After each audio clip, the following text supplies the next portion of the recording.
अखंड ज्योती मराठी, नोव्हेंबर 2024. तपसाधना शताब्दी विशेष लेख मालिका. अंतराळात प्रकाशाचं आगमन. अंतराळात प्रकाशाचं आगमन झालं की तो प्रकाश पृथ्वीला जीवनाचं वरदान देण्यास सक्षम बनतो. अंतराळाच्या व्यापक क्षेत्रात सूक्ष्म जग आणि बाह्य जग दोन्हींचा समावेश होतो. येथूनच पृथ्वीवर प्राणतत्व आणि प्रकाशाचा वर्षाव होत असतो. यात पसरलेल्या राक्षसी अंधारानं, इथं व्याप्त झालेल्या विकृती आणि विसंगतीनंच संपूर्ण पृथ्वीवर विकृतीरूपी विष भरून टाकलंय. हे विष कोणत्या तरी मार्गानं दूर केलं तरच ही पृथ्वीसुद्धा आपोआप विषमुक्त होऊ शकते. ऋषींनी प्रतिपादिलेल्या अध्यात्माचं सत्य हेच आहे. परंतु शास्त्रज्ञ अजून त्याला नीट समजू शकले नाहीत. ऋषीमुनींना हे तथ्य समजलं होतं आणि त्यावरूनच पृथ्वी आणि अंतराळाची परस्पर असलेली जवळीक लक्षात घेता त्यांनी शांतीच्या इच्छेनं शांती मंत्राचं प्रतिपादन केलं होतं. ओम द्यौः शांतिरंतिरक्ष शांती पृथ्वी शांतिराप शांतिरोषधयः शांतिः वनस्पतयः शांतिर्विश्वदेव शांतिब्रह्म शांतिः सर्वशांतिः शांतिरेव शांतिः सामा शांतिरेधि. ओम शांति शांति शांतिः. ऋषी मुनींनी गायलेला हा शांतिमंत्र आपण सर्वांनी अनेक प्रकारे ऐकला असेल आणि गायलाही असेल.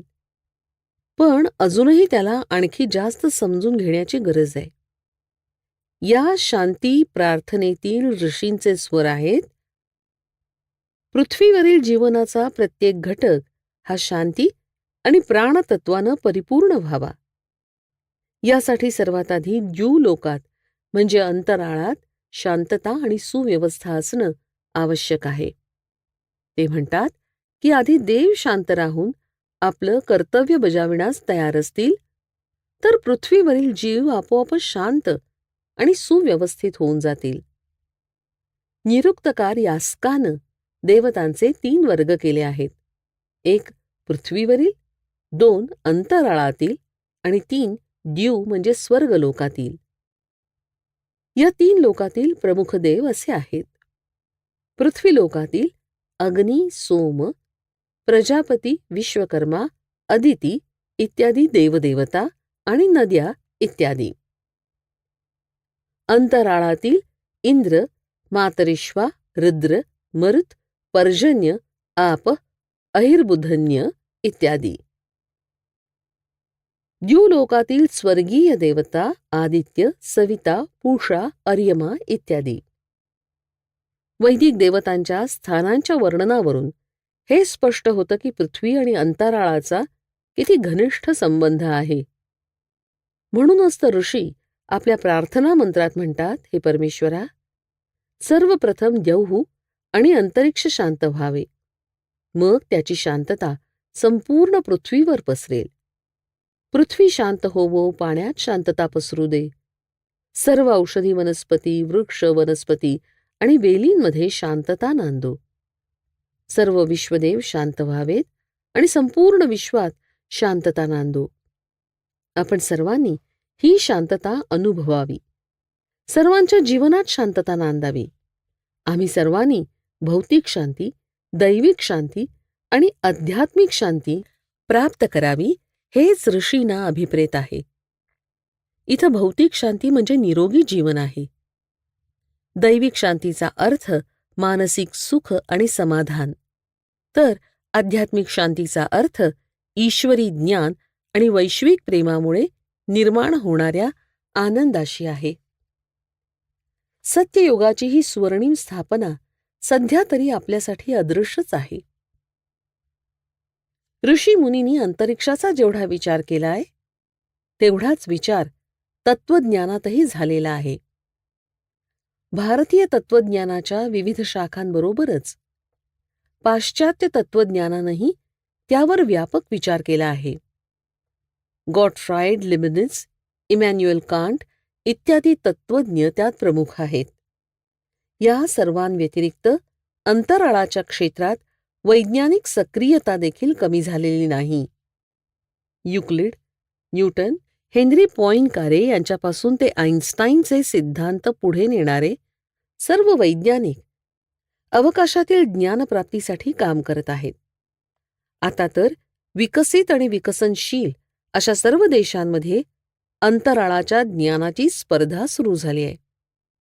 प्रत्येक देश आपापले उपग्रह इथं स्थापित करत आहेत. ज्यांच्याकडे उपग्रह नाहीत ते त्यासाठी प्रयत्नशील आहेत. ज्यांच्याकडे ते आहेत ते यापेक्षा अधिकसाठी प्रयत्न करत आहेत. एवढं मात्र नक्की की त्यांचे हेतू हे वेगवेगळे आहेत. त्यातील काही उपग्रह युद्ध आणि हेरगिरीसाठी आहेत, तर कुणी हवामान, शेती इत्यादी उद्देशांसाठी कार्यरत आहेत. प्राचीन काळी ऋषीमुनींनी आणि देवतांनी अंतराळात 9 ग्रह, 27 नक्षत्र आणि 12 राशींच्या माध्यमानं पृथ्वीवरील जीवन आणि प्रकाशाची एक सुंदर व्यवस्था तयार केली होती. त्यांनी मानवी शरीर आणि इतर प्राण्यांच्या शरीरातील चक्र, ग्रंथी आणि शक्ती केंद्रांना या प्रणालीशी जोडलं होतं, जेणेकरून पृथ्वीवरील जीवन निरोगी, आनंदी आणि शांततामय राहू शकेल. ते विकासाच्या आणि प्रगतीच्या दिशेनं वाटचाल करू शकेल. परंतु राक्षस आणि त्यांच्या राक्षसी दुष्कृत्यांनी प्राण, प्रकाश आणि जीवन ऊर्जेच्या या केंद्रांना अव्यवस्थित आणि विस्कळीत करून टाकलंय. त्यामुळेच पृथ्वीवरील जीवन व्यवस्था विस्कळीत झालीय. जीवनचक्र, ऋतुचक्र, कालचक्र या सर्वांवर त्याचा परिणाम झालाय. सध्या उद्भवणाऱ्या नैसर्गिक आपत्ती आणि हवामानातील असमतोलपणा हे त्याचेच परिणाम आहेत.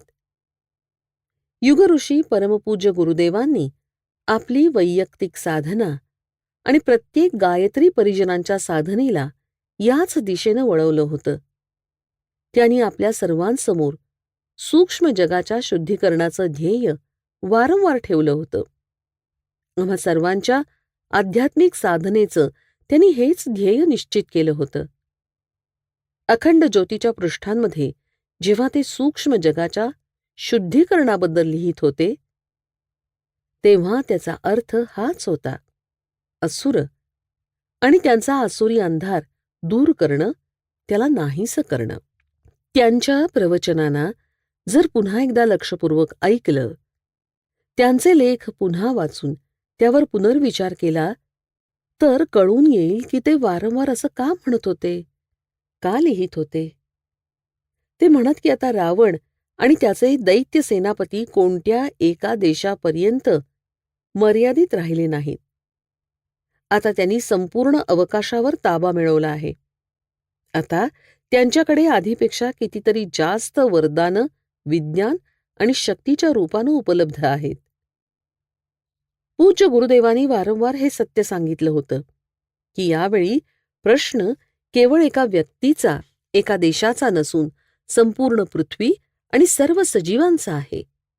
पृथ्वीचं भाग्य आणि तिच्या भविष्याचं आहे. यावेळी विरोधी योद्धा फार मोठा असल्यानं युद्ध आणि संघर्ष हा फार कठीण होणार आहे. आपल्या सूक्ष्मीकरण साधनेत त्यांनी 5 वीरभद्रांचं सामर्थ्य आणि त्यांच्या कामाची गोष्ट सांगितली होती.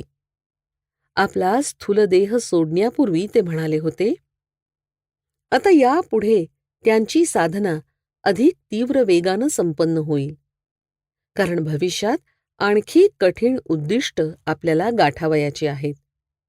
त्यांना आपल्या साधनेचं फळ आणि बलाढ्य राक्षसांवर अंतिम विजयाबाबत पूर्ण खात्री होती. तेव्हाच तर त्यांनी 21व्या शतकाच्या उज्ज्वल भविष्याची उद्घोषणा केली होती. त्या संदर्भात ते म्हणाले होते, यासाठी जे काही करावं लागेल ते सर्व केलं जाईल. यासाठी आवश्यक ती सर्व संसाधनं एकत्र केली जातील. हे लिखित व तोंडानं सांगितलेलं सत्य त्यांनी आपल्या वैयक्तिक संभाषणातून अधिक स्पष्टपणे मांडलं होतं. याबाबत ते पुढे म्हणाले होते की हे ध्येय काही सहजपणे पूर्ण होणारं नाही. ते म्हणाले होते की याकरता अवकाशात एक नव्हे तर अनेक संशोधन केंद्र स्थापन करावी लागतील. यात ब्रह्मर्षी गणांच्या सहाय्यानं आसुरी विद्येला आणि विज्ञानाला खंडित करणारे उपाय शोधून काढावे लागतील.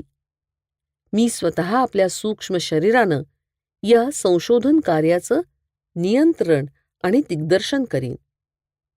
सूक्ष्म अंतराळात स्थापन केलेल्या या सर्व संशोधन केंद्रांमध्ये होणाऱ्या संशोधनांचे 3 महत्वाचे उद्देश असतील. 1. असुरांकडे जी काही विद्या विज्ञान आहे त्याचं खंडन करणारे सक्षम ज्ञान तयार करणं. 2.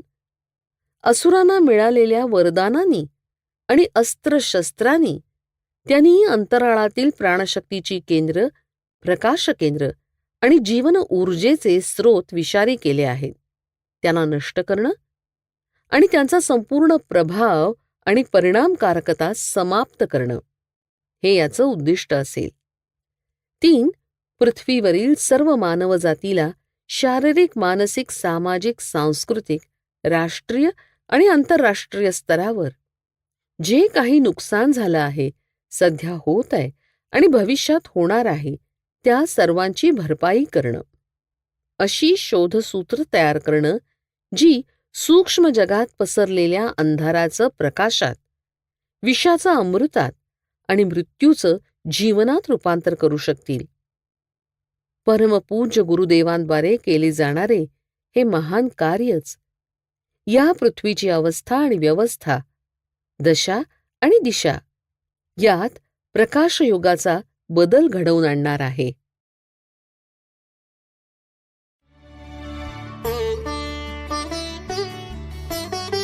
व्हिडिओ आवडल्यास लाईक आणि शेअर करा. विचार क्रांती मराठी चॅनेलचे सदस्य होण्यासाठी सबस्क्राईब बटनवर क्लिक करा. आम्ही अपलोड केलेल्या व्हिडिओची सूचना प्राप्त करण्यासाठी बेल आयकॉनवर क्लिक करा.